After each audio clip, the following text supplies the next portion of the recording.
Jean-Claude Bernheim, notre grand criminologue en résidence, fait son retour aujourd'hui à Québec Réveil. Faut que je précise, je peux pas être T'es pas criminologue. Je peux pas être qualifié de criminologue. Est-ce qu'il y a un ordre professionnel des criminologues? Exactement. Ah, c'est un emploi au titre protégé, donc oui, pardon, c'est comme les avocats ou les... même les acupuncteurs sont aussi protégés comme ça par un ordre professionnel. Donc, expert en criminologie. Expert en criminologie. Donc, et avec toi, on aborde des sujets de cette nature-là une fois ou 2 semaines.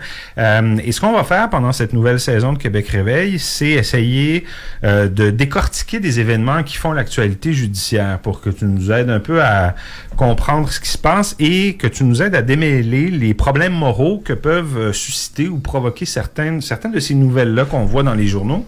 Et il y en a une dont on a parlé ici à Québec Réveil, de ces nouvelles-là, un fait divers qui fait beaucoup jaser ici à Québec. C'est celui de ce prof de l'Université Laval qui s'appelle François-Mathieu Potvin.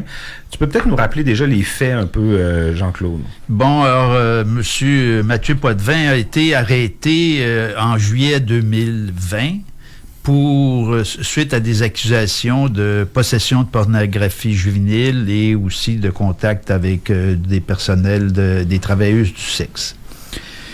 Il a plaidé coupable en décembre 2021 et puis, comme il n'y avait pas d'antécédent judiciaire, il y a eu la peine minimale qui est 1 an de prison.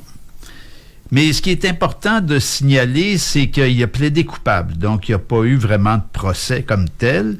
Et la sentence a été donnée par la juge de manière assez spectaculaire, entre guillemets, dans le sens que elle a reconnu que du début, c'est-à-dire après son arrestation jusqu'à sa condamnation, il a suivi des traitements en fonction de sa situation personnelle. En gros, là, ce qu'il faisait, c'est qu'il avait pris contact avec des femmes ou une femme ou des femmes qui offraient des services sexuels, des femmes majeures, mais avec ces femmes-là, il a partagé certains fantasmes qu'il avait, puis qui relevaient davantage de la porno juvénile. Et je pense que en mettant la main sur son téléphone cellulaire, les policiers ont trouvé effectivement de la pornographie juvénile. En fait, ce qui est arrivé, c'est qu'il leur a proposé de regarder des images de pornographie juvénile aux prostituées, et elles l'ont dénoncé. Et là que la police est introduite dans son téléphone et a constaté les faits. De toute façon, ce qu'il faut bien comprendre dans toute cette histoire, c'est qu'il y a plusieurs dimensions. Et ces dimensions sont difficiles à, disons, équilibrer les unes avec les autres. Il y a les faits, donc la pornographie juvénile. Il y a le fait qu'il y a un procès. Il y a le fait qu'il suit des traitements. Puis il y a aussi les réactions qu'il peut y avoir dans le public, mais aussi au niveau des diverses instances. Et ce qu'il y a de particulier, c'est que M. Mathieu Potvin, c'est un ingénieur qui est membre de l'Ordre. Puisqu'il est question d'ordre professionnel, lui était membre d'un des plus importants au Québec, l'Ordre des ingénieurs, donc c'est ça. Donc il y a un code de déontologie, hein, quand on est... il y a un code, et puis il y a des règles à respecter, et l'Ordre est intervenu compte tenu du fait qu'il a été condamné pour une infraction criminelle. Et ce qu'on peut constater, c'est que l'Ordre a été extrêmement rigoureux dans son cas. D'abord, elle s'est autorisée à intervenir par le fait qu'il y a un lien entre les infractions criminelles qu'il a commises et l'exercice de la profession d'ingénieur, et qu'une sanction doit être appliquée. Bon, il y a un lien entre la pornographie juvénile et le travail d'ingénieur. Bon, je le vois pas très bien, mais ce qui est intéressant de voir, c'est que dans ce cas particulier, l'Ordre a été extrêmement sévère. Elle a dit elle-même qu'elle doit imposer des sanctions exemplaires. Et par conséquent, elle l'a radié pour 1 an et l'a condamné à payer les frais entourant la démarche du syndic. Mais moi, ce qui me frappe dans l'intervention de l'Ordre des ingénieurs, c'est que l'Ordre est déjà intervenu antérieurement suite à la commission Charbonneau.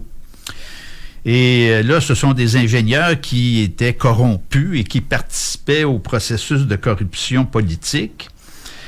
Et ce qu'on peut constater, c'est que la peine qui a été imposée, entre autres, à un de ces ingénieurs, c'est 14 mois de radiation et les frais. Alors, ce qu'on comprend mal, c'est que pour l'affaire Mathieu Potvin, l'ordre estime que l'honnêteté, la probité, la sincérité et les actes professionnels requièrent un très haut degré d'intégrité. Bon, Monsieur Mathieu Potvin a commis un geste inacceptable, tout le monde en convient, mais on ne voit pas très bien le lien avec son travail d'ingénieur, d'autant plus qu'il est professeur et non pas vraiment ingénieur et il ne construit pas des édifices ou des structures. Ouais. Donc, alors on peut voir que l'ordre a réagi, je dirais, un peu comme l'opinion publique. C'est-à-dire qu'il y a des faits qu'on trouve troublants, qui nous dérangent. On réagit émotivement. Oui.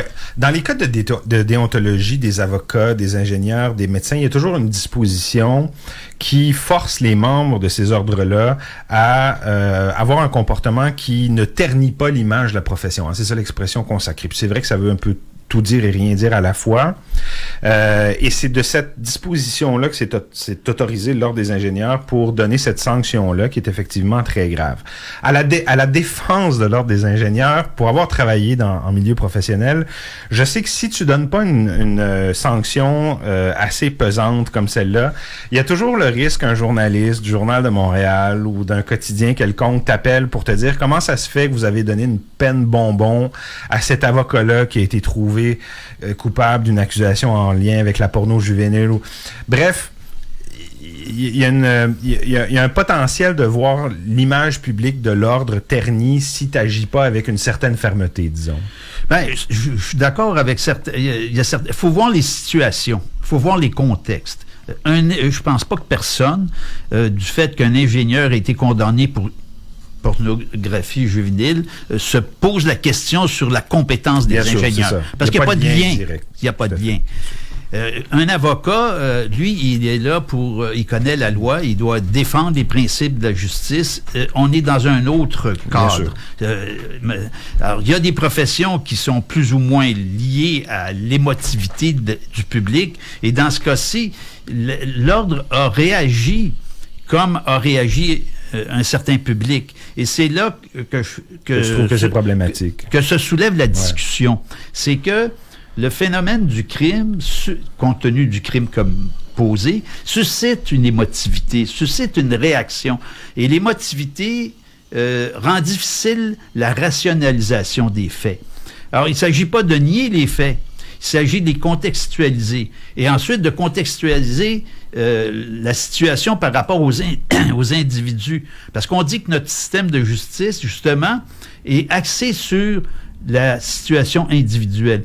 Il y a un crime qui est défini, mais ce sont des individus qui les commettent, et chaque individu est différent les uns des autres, et le contexte est différent. Alors, de là, ma préoccupation, comment amener de la réflexion. Et c'est là que le bas blesse, c'est que c'est quasiment impossible de susciter une réflexion. Et dans le cas particulier qui nous intéresse, ce qui est d'autant plus détonnant, c'est que c'est dans le milieu universitaire. Oui. Et c'est parce là... qu'il est prof à l'Université Laval. Et ça a suscité des réactions auprès de ses étudiantes, ce qu'on peut comprendre. Mais il faut aller au-delà de l'émotivité, et je pense que ça aurait été l'occasion pour l'Université Laval de démontrer sa pertinence comme institution de réflexion, de connaissance. Et particulièrement avec le cas de M. Mathieu Potvin, c'est pas que je veuille le défendre, je le connais pas, mais je veux dire, ce qui a été démontré, c'est tous les efforts, parce qu'il a reconnu sa situation individuelle, il l'a expliqué, et il a pris les moyens pour y faire face. Dès son arrestation, tout au long des procédures judiciaires et encore aujourd'hui. Alors, précisons que l'Université Laval n'a pas rompu le lien d'emploi. En fait, son comportement semble être assez en phase avec les chartes, ce que prévoient les chartes, c'est-à-dire qu'ils ont respecté sa présomption d'innocence au début, puis ensuite, quand il a été déclaré coupable, ils l'ont pas congédié. Je pense qu'ils l'ont mis en télétravail. C'est ce qui est il y a eu des ajustements par rapport... ils peuvent pas le congédier à partir de cette condamnation parce que la condamnation n'a pas de lien direct avec l'emploi. C'est ça. Donc, il demeure à l'emploi. Il y a eu des aménagements, puis à un moment donné, bien c'est ça, l'eau coule sous les ponts et il faut reprendre le cours de la vie de tous et chacun. Et c'est là que je pense que l'université... Mais ce que tu veux dire, c'est que, parce qu'il y a des étudiants qui se sont manifestés dans les médias pour exprimer un malaise avec la présence de ce prof-là dans la faculté. Puisque je comprends ce que tu dis, Jean-Claude, c'est que là, l'université devrait en tout cas intervenir pour détricoter un peu cette situation-là, c'est ça? Ben, faire le débat sur cette notion de réintégration, réhabilitation versus émotivité, réaction face au crime. Parce que il n'y a jamais eu vraiment de débat sur le système de justice. Et c'est pour ça que je trouve ça déplorable que des autorités universitaires n'aient pas pris leurs responsabilités. Je veux dire, on a toutes sortes de situations conflictuelles au niveau universitaire par rapport au discours des uns et des autres, de prise de position. Mais là, quand il s'agit d'un fait qui concerne la législation du Canada, qui concerne des personnes qui sont directement sur le terrain de l'université, qui est aussi directement en lien avec la connaissance produite par l'université. Alors, pourquoi ne pas entamer une réflexion? Il ne s'agit pas de centrer le débat sur les personnes strictement, mais d'aborder le phénomène qui est comment, comme société, on doit utiliser le code criminel, quels sont ses objectifs, quels sont les meilleurs moyens pour arriver aux fins qu'on veut ultimement, c'est-à-dire une diminution de la criminalité et la réintégration de ceux qui auraient été éventuellement condamnés.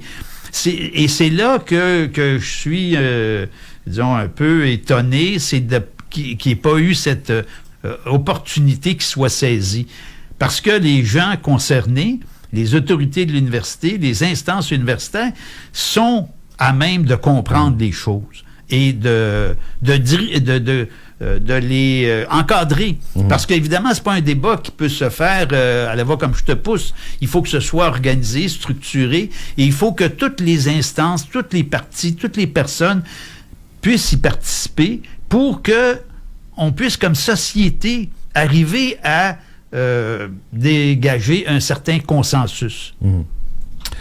Très intéressant tout ça. Évidemment, ça soulève des questions philosophiques, sociologiques aussi importantes. Merci beaucoup, Jean-Claude, d'avoir fait un peu de lumière sur cette question-là. Au plaisir. On se revoit dans 2 semaines. Bye bye.